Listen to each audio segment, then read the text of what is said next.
Hi guys, it's me Joseph Anderson again, and for this video that's dedicated to the month of Halloween, October in 2024, I decided to look at my video numbers, and it just happened that I was on 665 videos.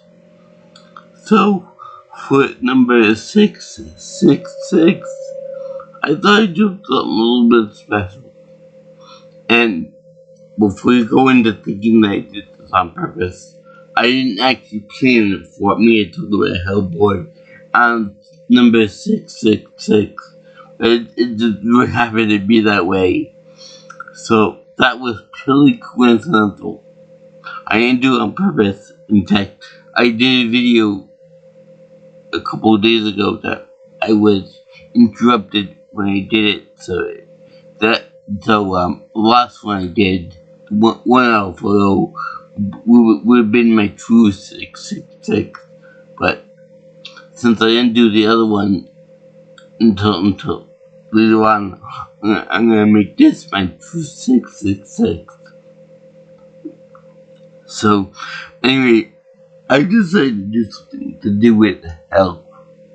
So, I figured I'd do a video on the Hellboy 2004 version.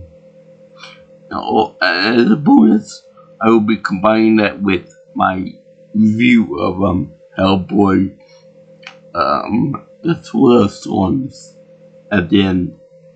Because I want to combine the two of them for this special occasion, and I didn't think that the second movie would beat it.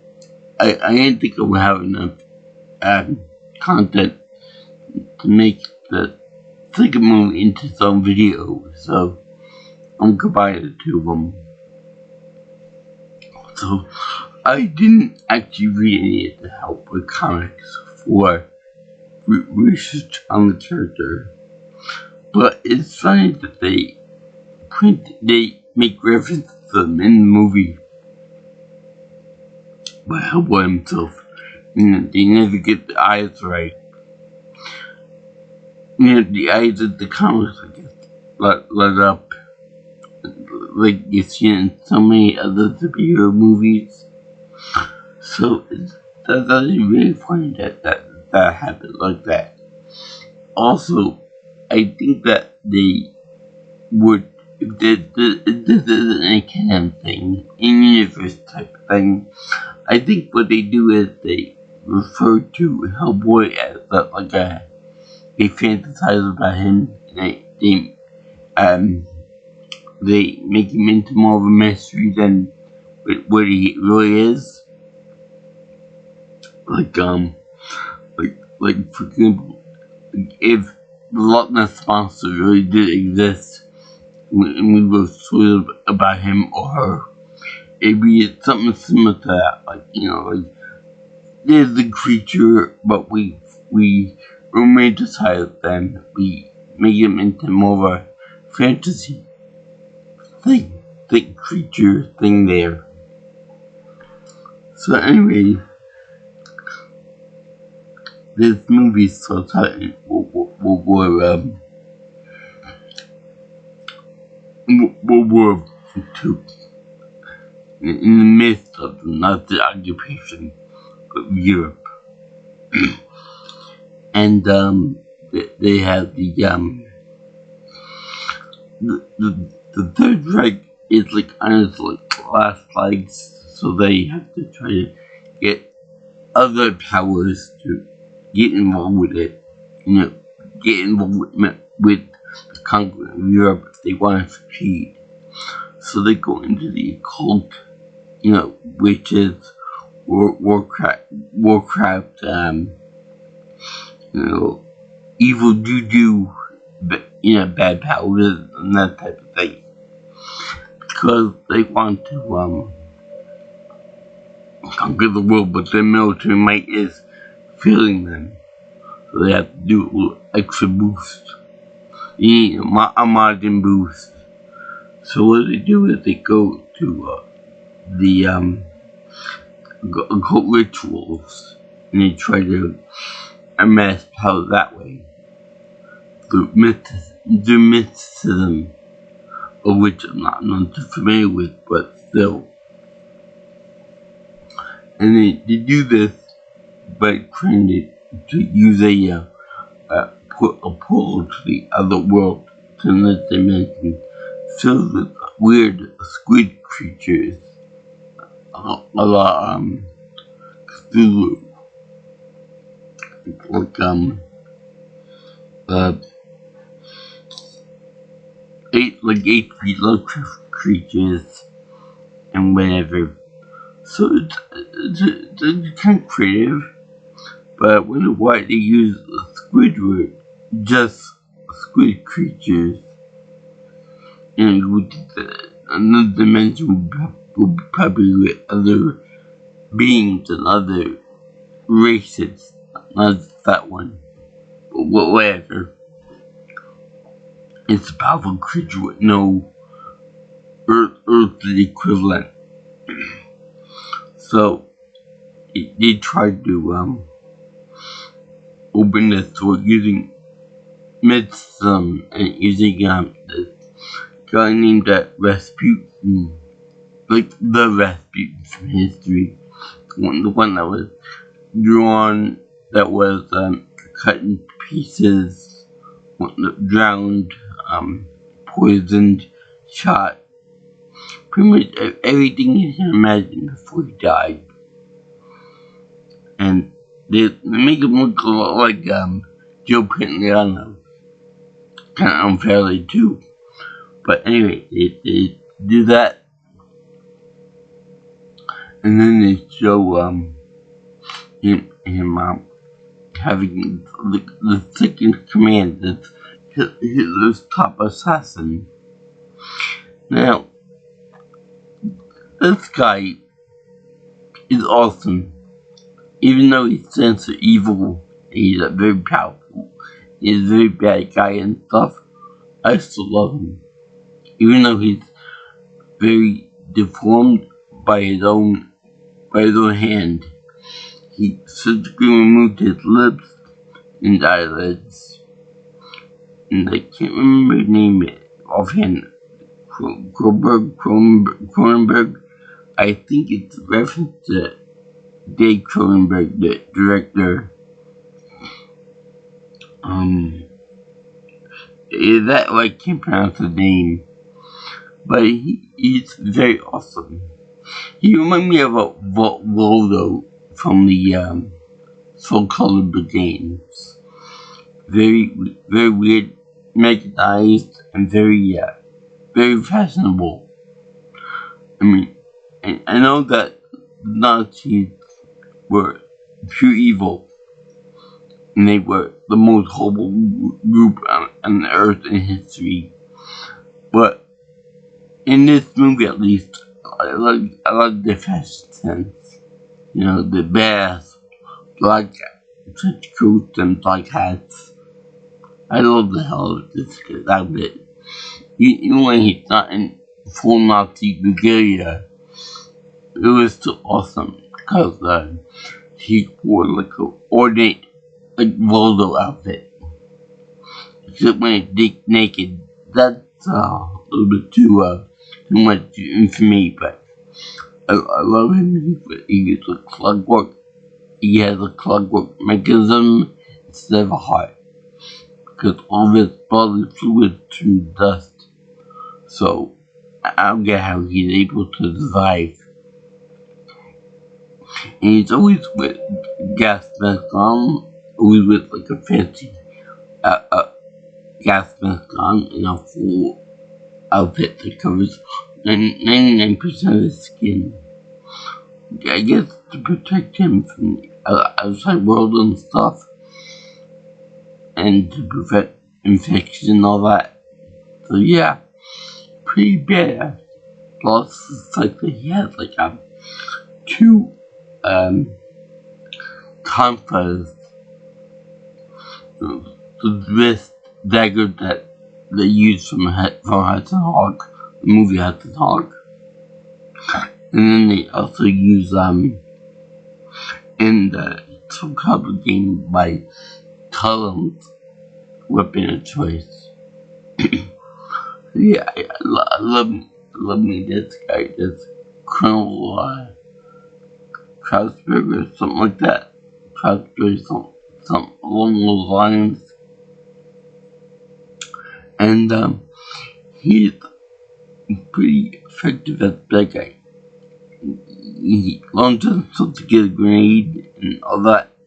Say the right and the purple and stuff. So yeah, he's loyal to the right.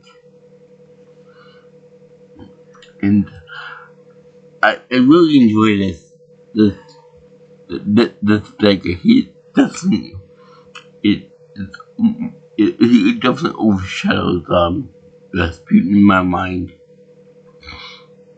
And can also regenerate to a limited degree.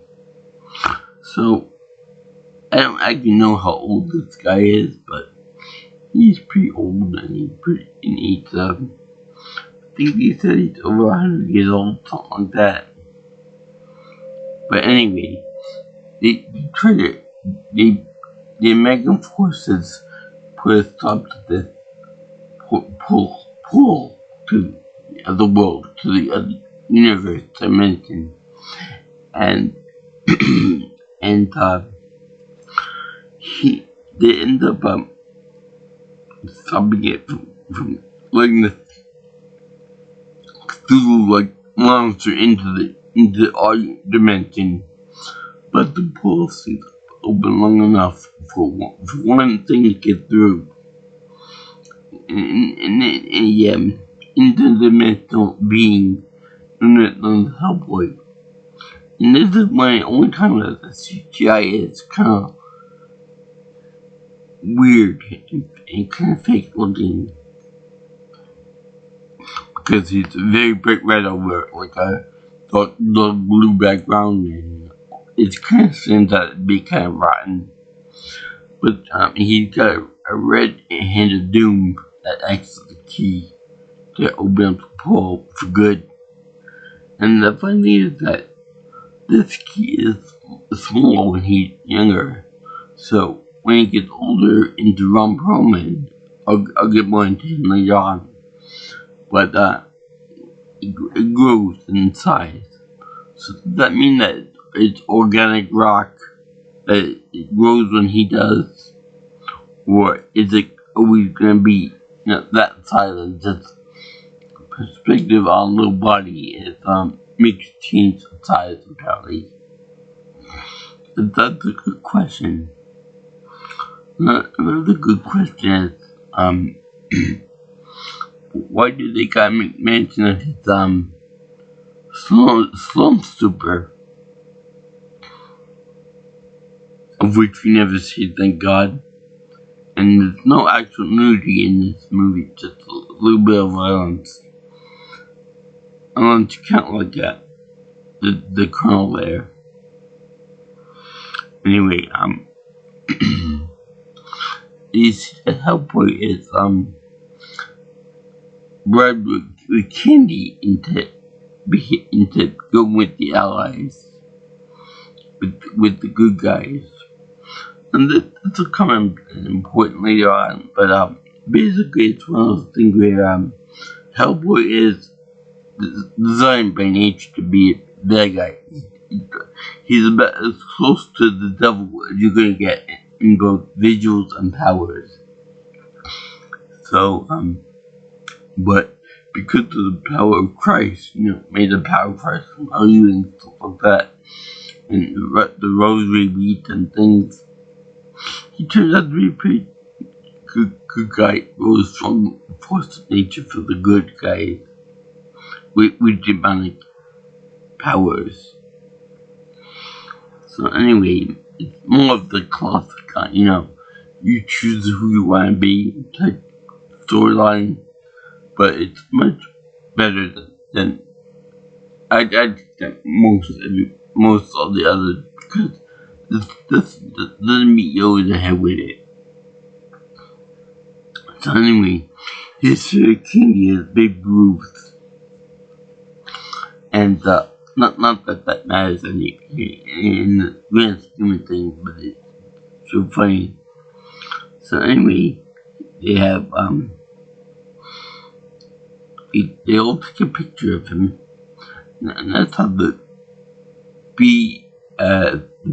Bureau of Paranormal Research and Defense is created using the professor and Marianne and Skipper Tube, and they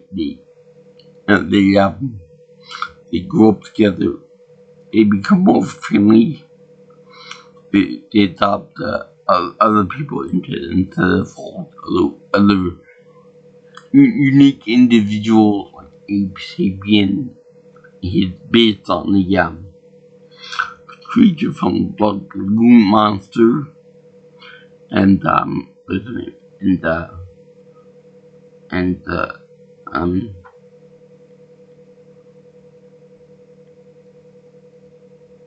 I'm trying to think of her character name in the movie.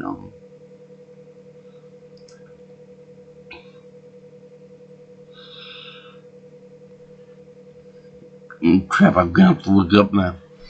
But he's played by Selma Blair, who plays Hellboy. I'm gonna get off again, romantic interest, which is perfect. It's perfect for him because he's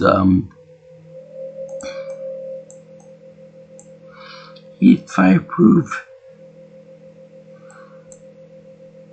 and she's a pyrokinetic. Even though he's mentally unstable.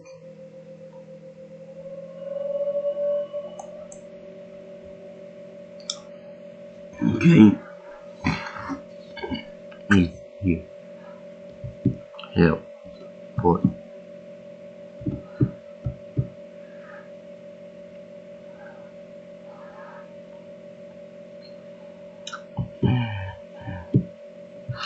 Which they refer to her as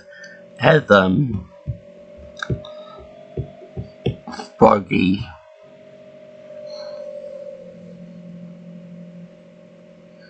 Let's see here now. They also got Jeff Tamboy, and he has like a heady FBI guy. And here, the name of the guy is Dr. Broom. And let's see here, that's the Professor Broom. Let's see here. Oh yeah, and it was awesome the first time too. The guy with the weird mechanized body and stuff named Carl Cronin, which is something I absolutely love. Anyway, this guy grows into a red rum-poman. Let me tell you something. Rob Perlman owns this role. He is Hellboy in my mind. There is no other Hellboy whatsoever. Could you imagine any actor trying to take his big shoes in this role? It's impossible. You can't do it. It's like Rob Perlman playing Slade or Lord Hood from Halo. Can't imagine him being anything else but Ron Perlman. Not only that, but it'd be like trying to portray Darkseid as anybody but Michael Ironside, or Donald Trump as anything but a douchebag. It can't be done. So yeah. So anyway, you have Liz Sherman is some blood character. She plays her pyrokinetic, which when she gets angry, she gets more powerful. Like the Hulk, like Goku, like so many others. But she ends up becoming more of a powerhouse toward the end of the film. So anyway, Hellboy wants to fit into society, and what he does is he shaves his horn. He shaves his horn down to be like you put on his forehead because they come out to be like full bull horns. And when he does so, he shaves them in such a way that he sands them down to the point that they look like two corks on his head. I swear to God, that's what they look like to me. They look like two little corks. So anyway, he's badass. He likes cats, and he likes to be bribed with candy to being your friend. And he's also very muscular, very badass. He looks at cigars. So in other words, he's me. Except without the cigars with the red skin. Because I like cats too.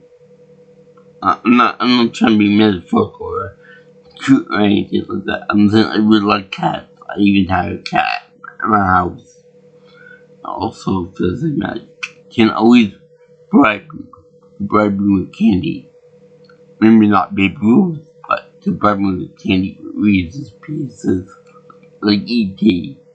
or like Mounds, or I'm probably the only guy in the world that like candy corn too.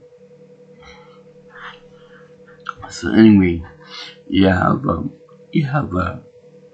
Hellboy, and he's like and the people around him are his family, much like the Fantastic Four, but these beings are more like outcasts, so they're like they're together because they're outcasts.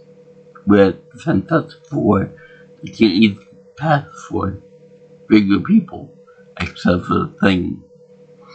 So anyway, they show him bonding with his friends and his family and stuff. But the thing is that when he's outside the world, when he's outside the BPRD, he can't a freak, a weirdo, and a pariah. Kind of like if the Jersey Devil existed in real life, he'd be like that. But also, it's the same matter on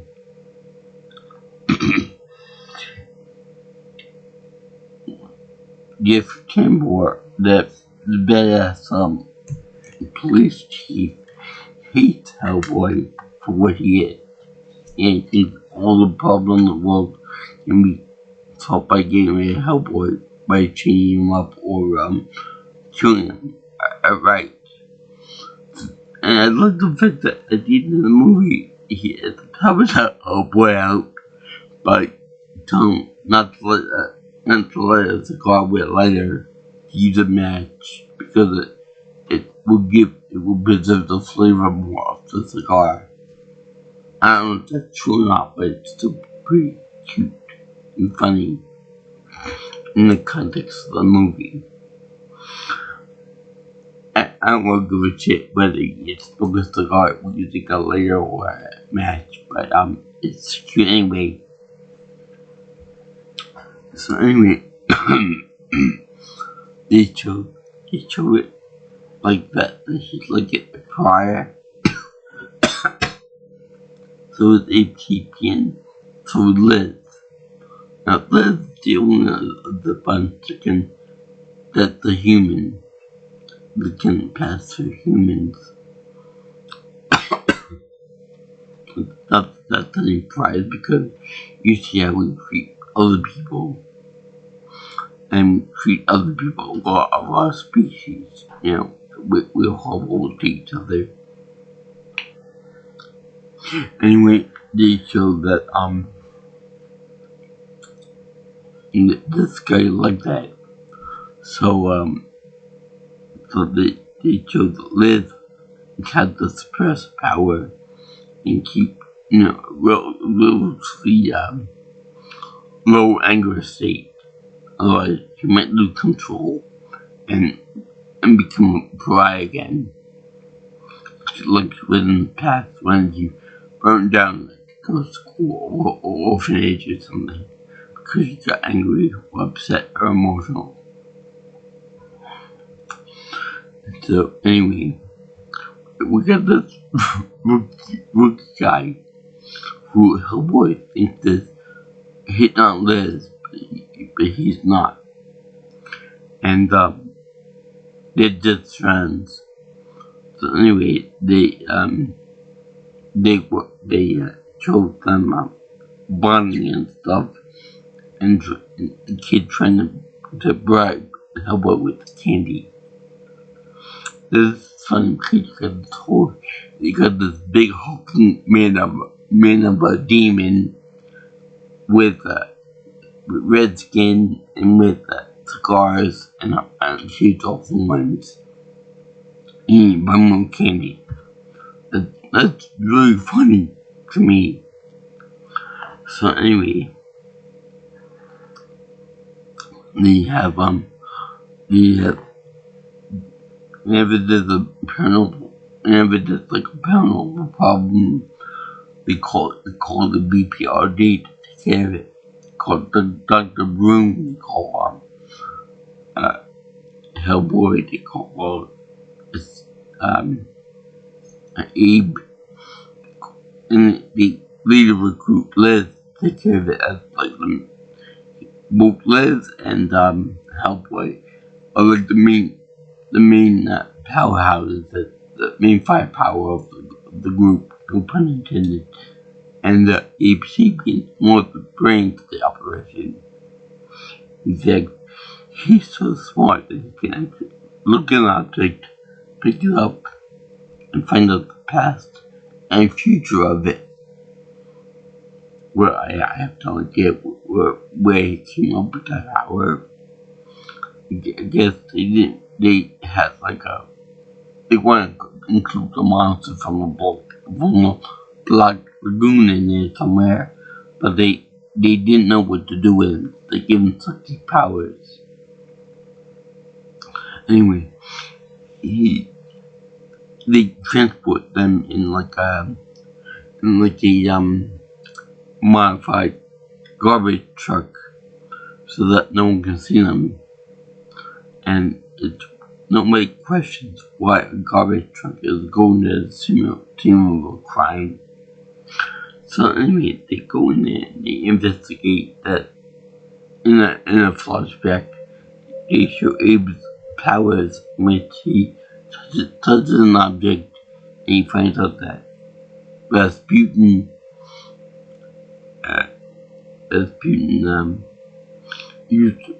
broke open a rocket with Crona's help and resurrected Samael, which is a hellhound. Looks more like a combination of Cerberus with Predator from the Predator franchise, and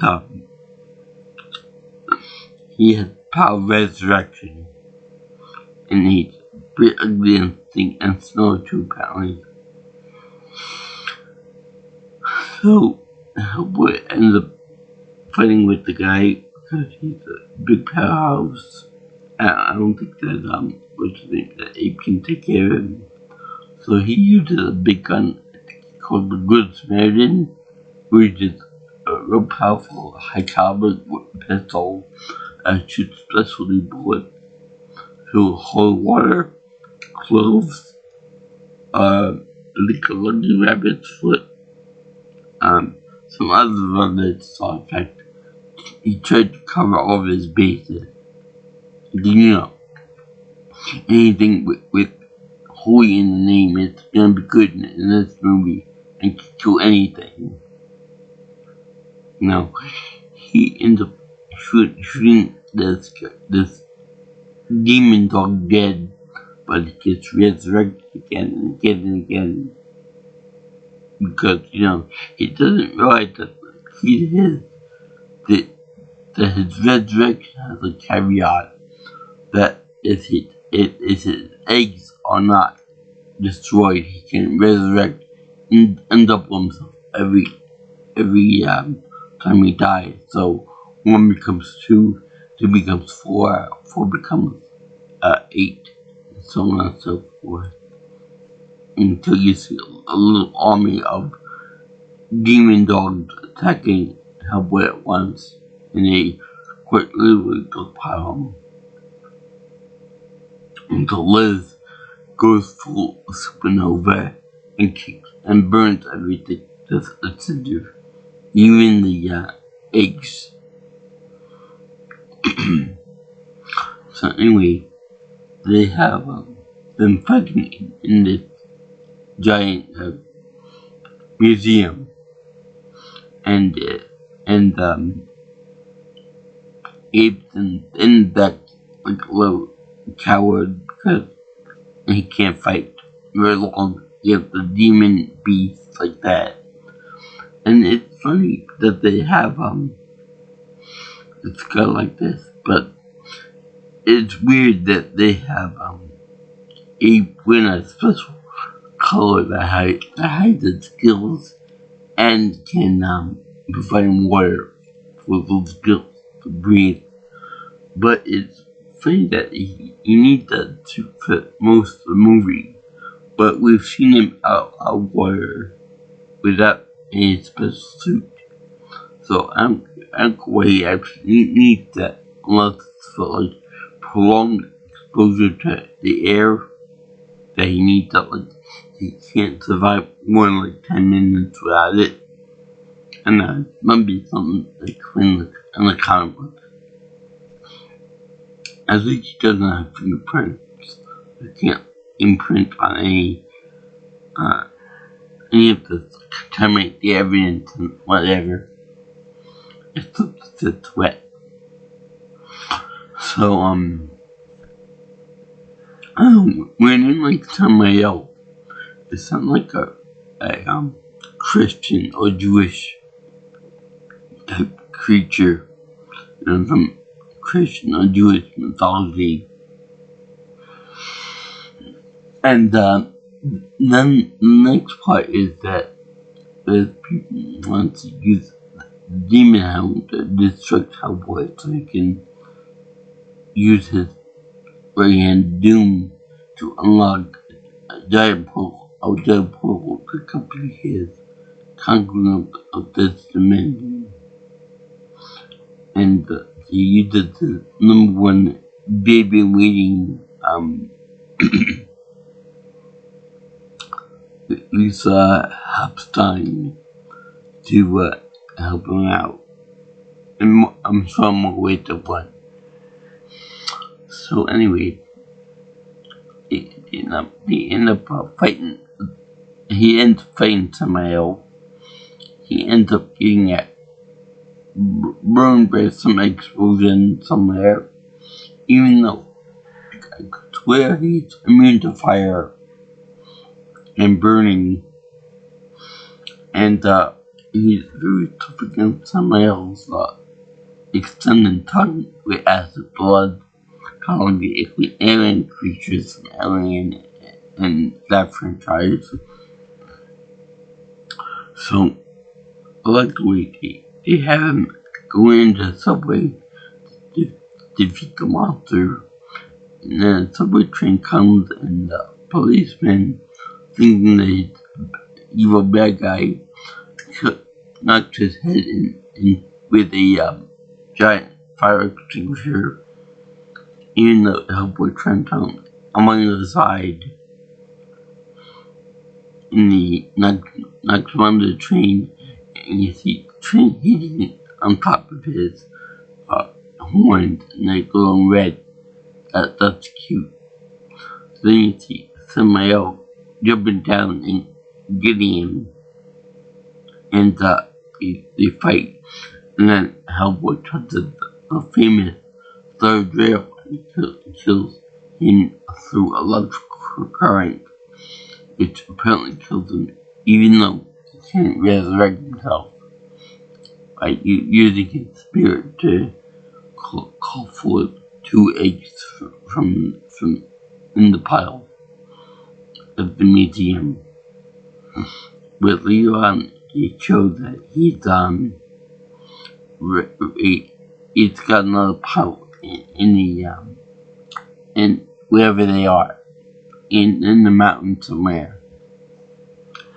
So my question is, what happened to the first pile in the museum?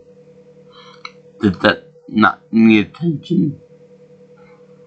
Also, they show that he can reproduce by spitting weird things from his mouth with eggs attached. So it's much like the alien creature in that it bores into whatever creature it attached itself to, and then it bursts forward like a chest burster. This movie probably borrowed a lot from Alien. I'm just putting it out there right now. So, there's Hellboy fighting this thing, apparently defeating it, even though Abe said that it can resurrect itself. So, then it cuts to, more drama with Liz and, the new recruit and Hellboy. Hellboy wants to stay away from Liz for obvious reasons. She's an old flame in more ways than one. So, they end up deal with that, and then they end up he's on date. He's hanging with Liz. The recruit getting a little bit too close, and Hellboy's actually asking a kid for relationship advice about what to do about Liz at the new recruit. So while this is happening, Cronin, under the obvious guise of Rasputin, looked like a text one of the FBI guys, maybe one of the FBI guys, and then he faked his own death, be like a Trojan's horse, because he knows that if BPRD would take him in to the room, and then Dr. Boom ends up examining him on the table. I don't know how it's presumed that he wakes up again after playing dead for so long, and he ends up putting himself back together again with the clockwork mechanism in his heart, and he ends up getting close on, thank goodness. And he's very creepy in the way that he wakes up like he wakes up like an undead creature through mysticism and whatnot. So I really like the fact that even though they're enemies and they both stand for opposite ideologies, and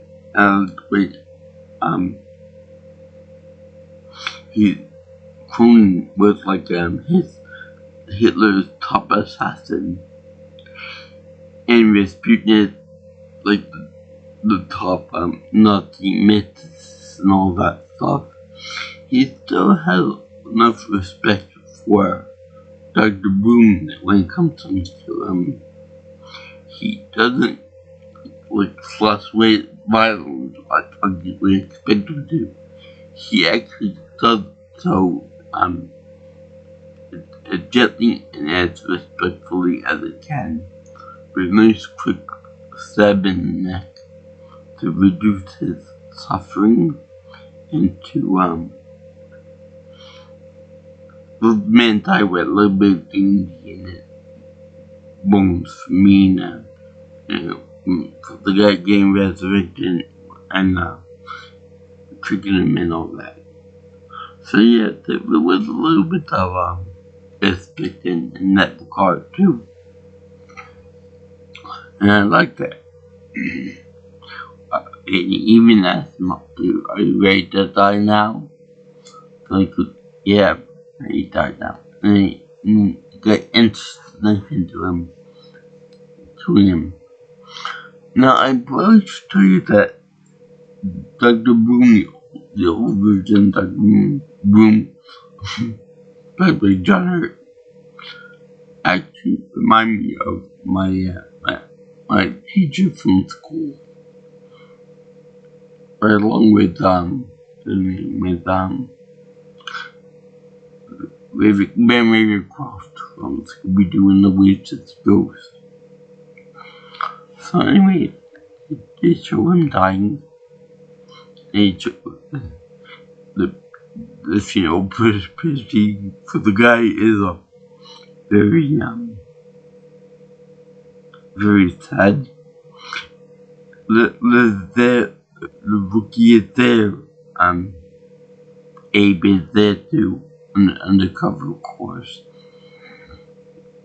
And so affected that he in Hellboy is looked down from a high roof at his father, at his adopted father, as he's being led to his gravestone. So yeah, it's very sad, very touching, very unifying in that the BPRD that family again, that the joined back with the two guys, or three guys, and he's gonna fight to meet, because he's gonna fight to take down the guy that killed the father, like the broom. It's very kind of sweet, very sweet actually, and kind of warms my blood heart. So they unite to go to this monastery, old castle in the yes the Alps of the Himalayas, and they use they go there, and it's really cold and ice and snow everywhere. I think that's the same castle they use for the League of Extraordinary Gentlemen, which was the movie. Sorry. Which was a movie I like, by the way. I don't get why people always give that movie shit, but I like it enough. So anyway, they show this, and then they show the guy splitting up with Abe sleeping with Liz, and Hellboy being the muscle of the group going there, but getting a special guide from underground.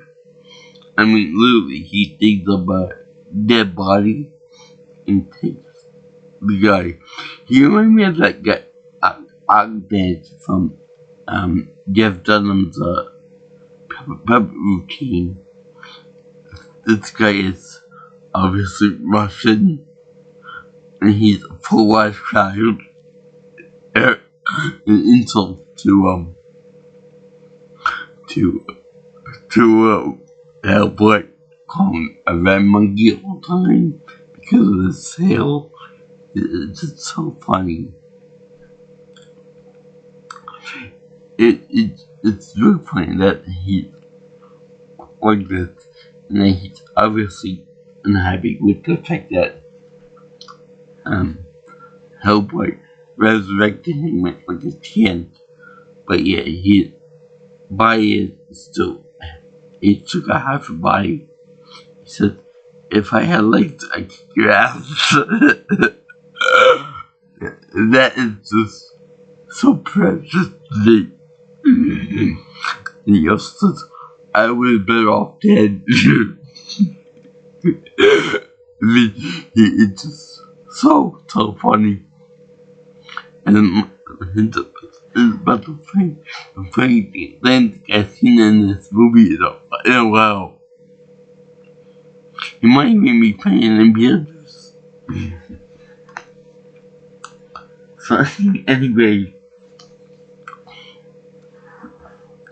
they show him like this, getting him as a guide. Now, luckily this guy does provide him with some useful advice.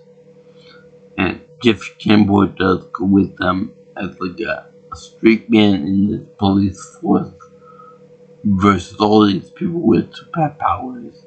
It's kind of like Sokka um, from the Avatar franchise, and the one guy with powers, but he's too useful.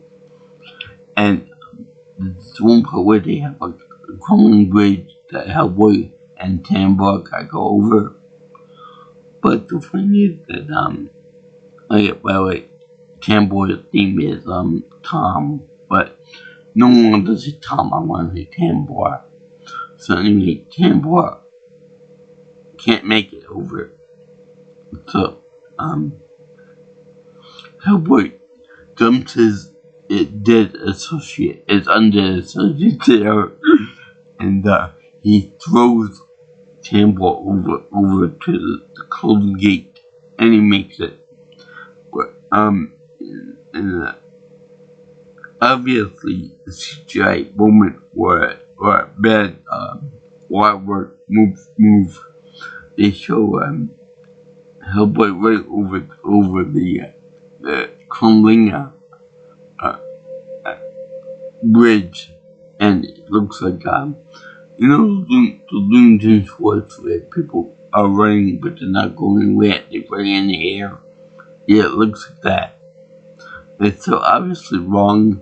You know, if only he put like him like 3 or 4 inches lower to the ground so his feet actually touch the crumbling rocks, it'd be more believable. But as it is, it looks fake as all shit.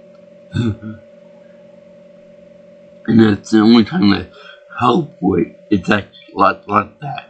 You know, all the times that he's fighting and stuff looks real. In fact, I believe that when he fight with all the creatures, all the somebody else, I believe that they're there for the most part. They also do the animatronics or puppetry or CGI, so they mix up a little bit when you do that, but it's still nice effects. It meets it too. So anyway, Hellboy has to fight Cronin, the guy with regen powers and whatever. So he's like, "You killed my father." So he punches him right in the face several times with his big stone hand, and it makes a big dents in his face mask. His eyes exposed, which a woman that would blind someone, but whatever. So he kills him, and then he throws him into a pit that was meant for Hellboy and Tambor. But he got out of it in time. We can't have any human casualties in this movie, except for the bad guy and bad girl in the movie. So they show him getting They show him both of the Tonfas on the ground, step in the ground for support, but Hellboy is too much for him. He pulls Cronin into the pit, and used multiple spikes. And the spikes in his sled too. So he's like struggling to get up, like hissing like Voldo from Soul Calibur franchise. He moves like him too. He can do all kinds of weird pelvic thrusts and all kinds of other things that normal people don't really think of or find erotic, but they do in the game. So anyway, how do you stop something like that with mysticism and with breathing powers and apparently can't feel pain and whatever? You crush him on the giant gear. Yeah, that's how Hellboy beats him. He takes a big massive gear that weighs 1,000 pounds and he throws it over the edge of the pit, crushing Cronin for good. And I'd like to think that he still under all that rubble and stuff, but he just can't move and do anything with it. It's kind of similar to how they kill Wolverine in some stories, but whatever. So then, after going through a bigger do, they have Liz. They capture Liz and using her unconscious body as like a way to get Hellboy to do what they want him to do. After she just threw all the little semi-elves and made when Supernova and stuff. After she instructed the rookie to smack her in the face and make her angry. I would think that you could control your powers at this point, that you don't need to be flopped around. But she does. She even says to the guy, "You should start right now." And she goes to Supernova, burns everything in the place. Even the multiple somebody else. And the egg sacs that are with him.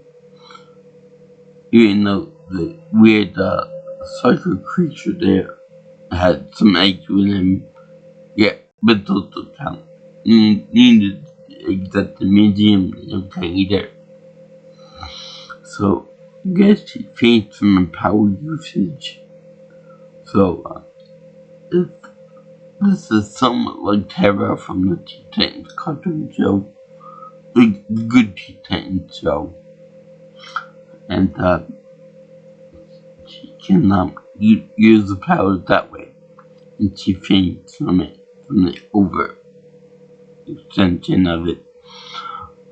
It's kind of weird that her clothes and Hellboy's clothes are also fireproof.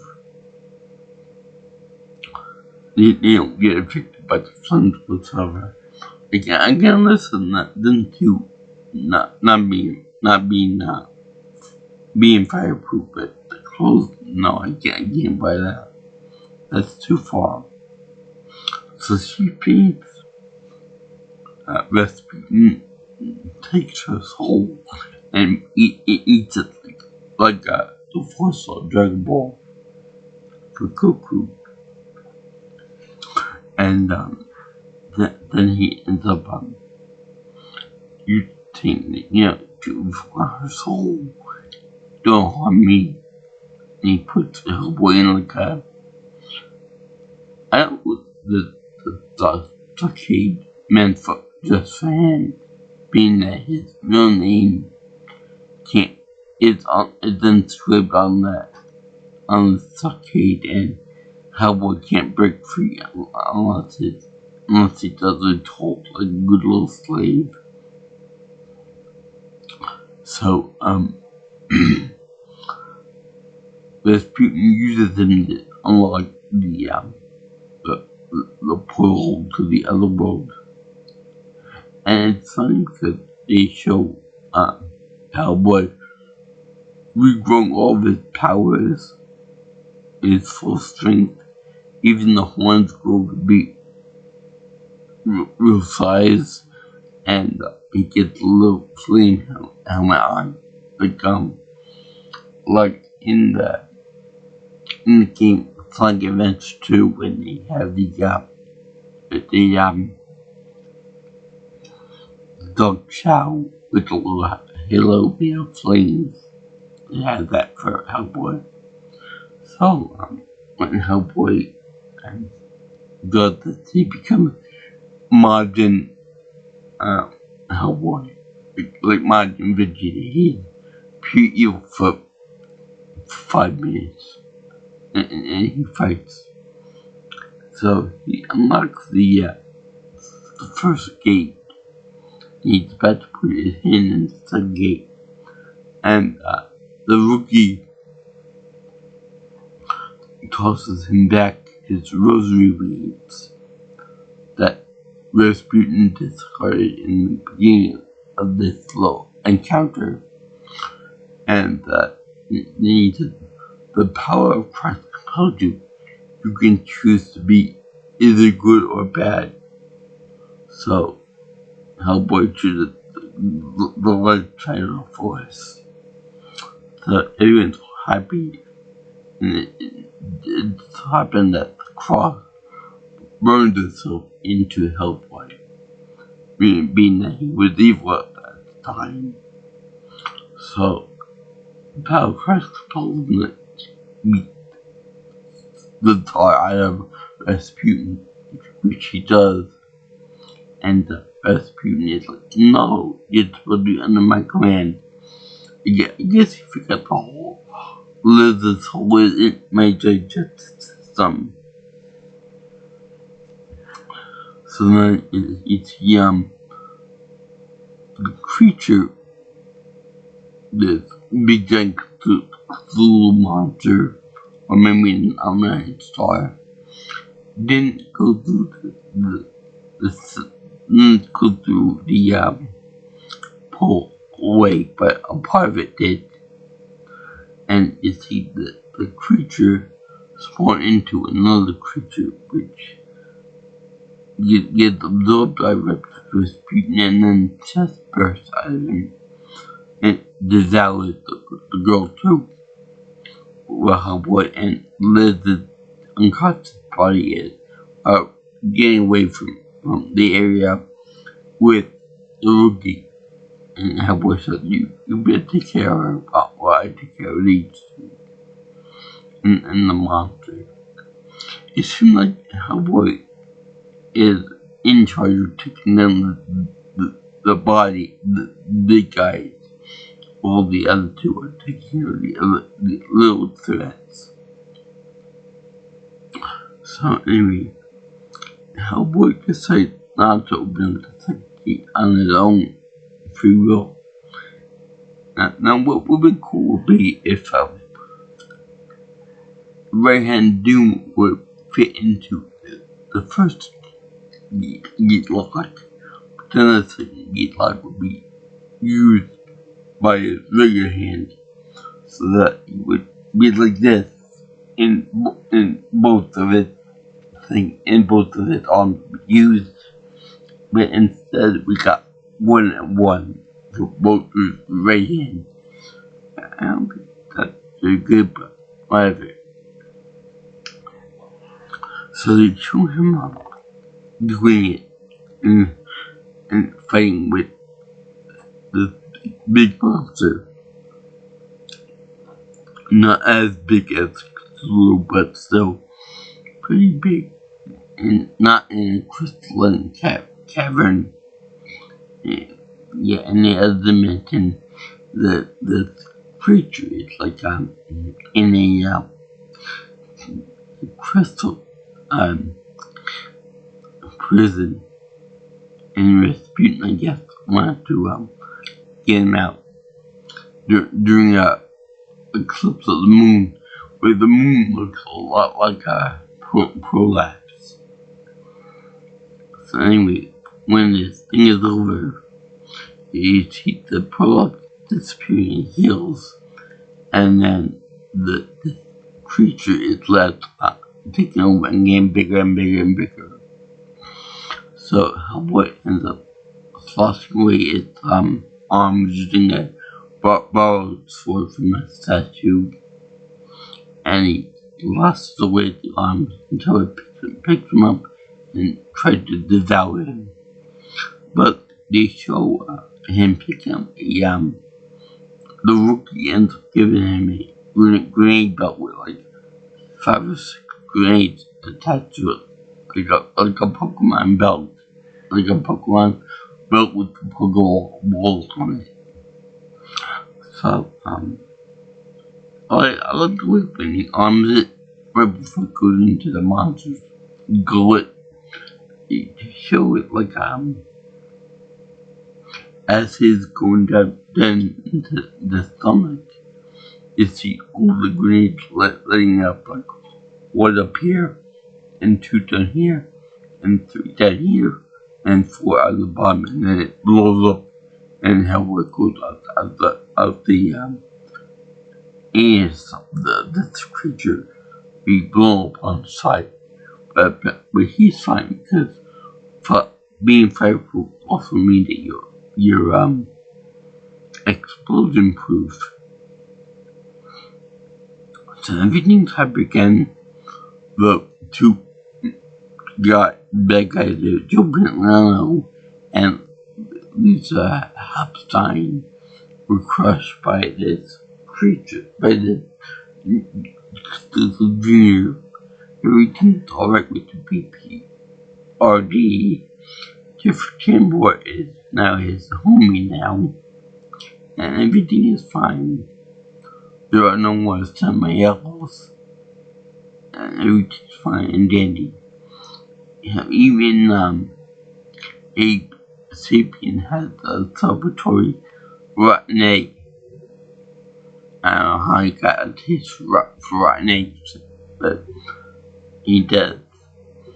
Anyway, that was Hellboy 2004. Yeah, 2004. Excellent movie. Great introduction to this trailer. It was clean. There was no nudity involved, unless you count Conan. And it was a very fun experience. Back then and now, it's a great experience. I'll put the link in the description so you guys can watch it. I believe they always repeat this one too, so it might disappear for a month and it'll come back. and they even show that Hellboy and Liz make out. Now, people always bitch about interspecies love between like Sonic and Elise, but yet they have things like Superman and Lois. They're interspecies, they're aliens to each other. Superman being Kryptonian and Lois being human, and then they have human and a demon, which we never actually see any more of the kind in the actual dimension of this weird Cthulhu monster. The second of all, Samael is supposed to be the son of Nurgle, which, if you go by the show, The Grim Adventures of Barry and Randy, Nurgle, like this humanoid guy from the netherworld. I believe it's mentioned in the Bible. I haven't gotten to it yet, but I think he's mentioned in the Bible at least once. So there's that little weird thing. And then you have like to make it sound like in the series he fights a bunch of creatures and mythological beings from all different types of mythology. Next movie I'm going to talk about, he fights with Japanese mythological creatures, which is my personal favorite. So yeah, I really enjoyed this movie. It was very, very good for the character introduction, and there is no other better Hellboy in my opinion. Okay, now let me just remove this.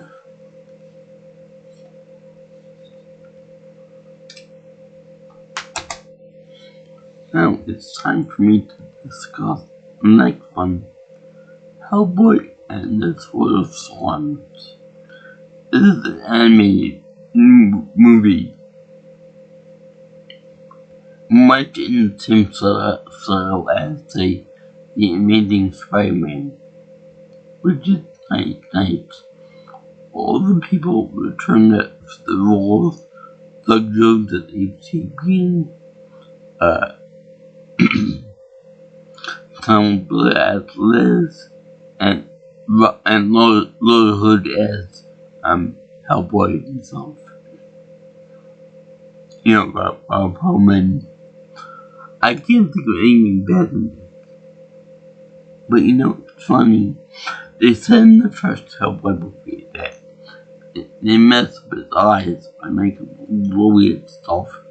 You know, in the cartoon, they do the same thing. They make it less believe. But there is one thing that I gotta say about the cartoon I don't like.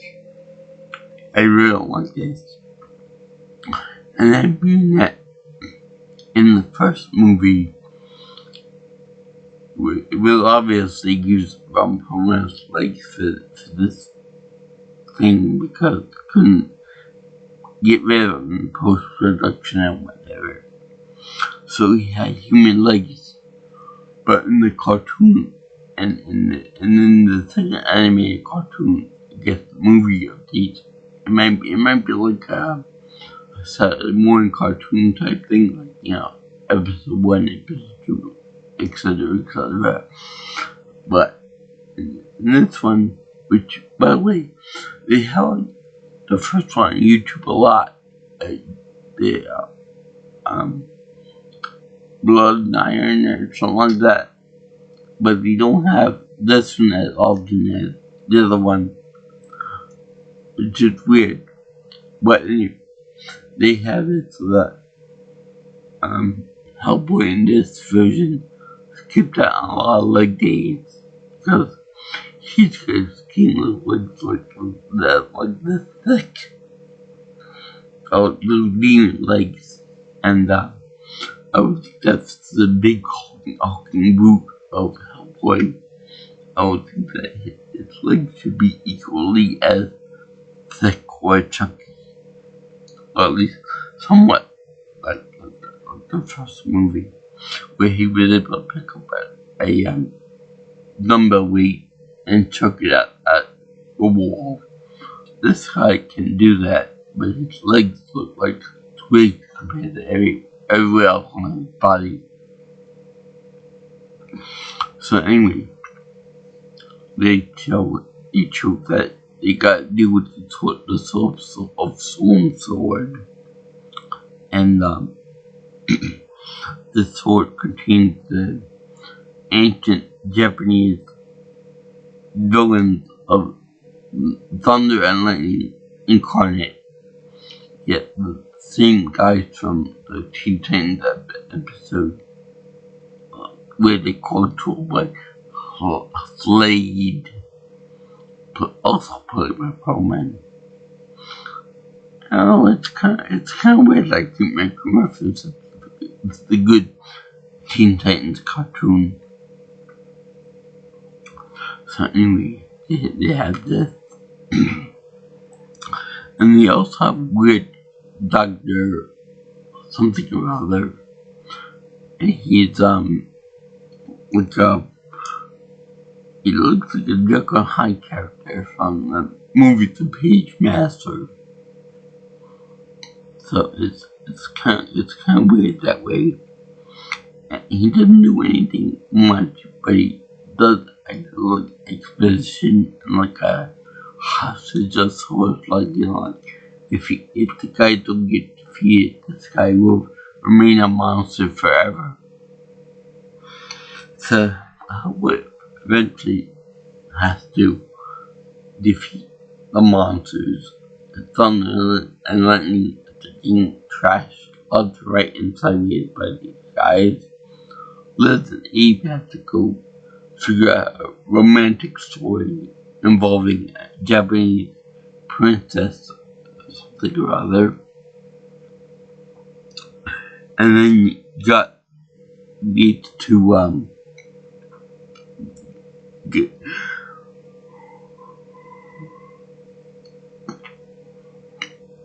good. You got the father of the Japanese girl who put her into kind of a tower or something to prevent her from marrying this low prince of all sins.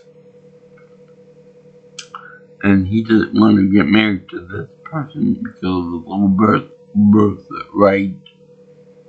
But she loves him anyway. So she's waiting for the guy, and he's supposed to be coming for her, but he doesn't come for her at the end. I think there was also a spider demon in it too. I can't remember that for sure, but I think there were. Anyway, Hellboy eventually does defeat the monsters by jamming back into the world. You know, like a crew in Samurai Jack. And then, let's see here. They get back, they have the spirits come back together again. And I think that I think one of them was a shape-shifting spirit that transformed into the girl, but maybe the father. But father and daughter have uncharacteristically big noses for Japanese people. I remember that much. And also, they end up getting together with the prince and the Japanese girl, and getting together. But the spirit of the father still wants to kill them both. So he raised the best sword, and the Hellboy has to step in and give a boost lesson that, he stop it. We're all gonna love each other and stuff, or we're all gonna hate people and stuff. It's kind of uncharacteristic, kind of basic sort of lesson for this type of thing. But it's too fun. And then the guy is rescued. The monster guy is rescued to thunder and lightning are both captured back and imprisoned in a sword. And everything all happy again. So yeah, I definitely enjoyed it. It was a good story. A little bit lame, but a good story nonetheless. The animation was good. I can't help but making fun of it. Little demon legs. Yeah, I enjoyed it a lot. Yeah, that was Hellboy, the Sword of Swans. Which, yeah, they create a big storm, big hurricane. So, I thank you for watching my video on Hellboy 2004 and Hellboy the Sword of Swans. Both great movies with great casts. We did Finn's Hellboy the German and the definitive Ape Sapien. All were good. Everybody was great. Even John Hurt was good at Broom, to Dr. Broom. And Gregory Rasputin was also good too. You put me on. And I did both these movies as my 606th video for the month of Halloween, October in 2024. And as you can imagine, I give this my happy feast seal of approval because it was epically awesome, both the cartoon and the live movie. And yes, I am aware that they made another movie after this, and they made another Hellboy in 2019, and it was inferior to this one. I give it 5 of these for live action, probably about 2 or 3 for the cartoon episode.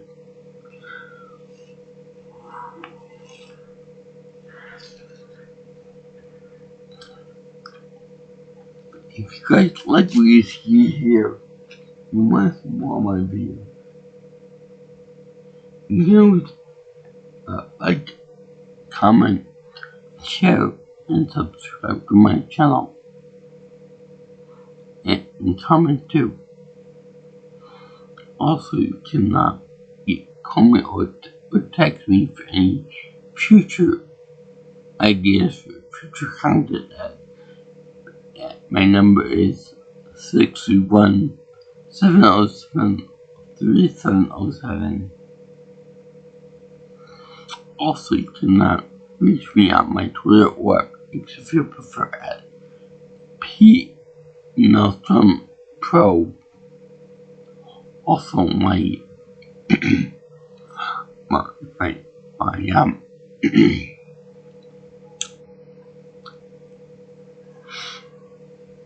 my email is jjsviewingchannel@gmail.com. So, I salute all you Hellboy fans out there, and let me know if you think that this movie and the other movies are, in line with the comics. If you think that his reverse aging, reverse dog years, he's about 20 in his time and 60 in our years, that's accurate to what the comics say, but if you get wrong. Also, which appearances like that comic books, or the live action version, or the animated version. So let me know what you guys think of it. And peace out, my little goblins. Aloha. Or go look at it in the land. I'll see you in the next one. Bye.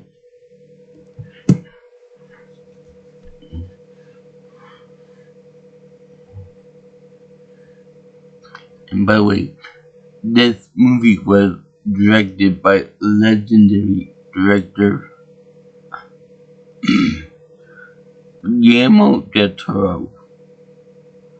I don't know if that's important to you guys, but it is to me because he's great in everything he touches. So, see you around.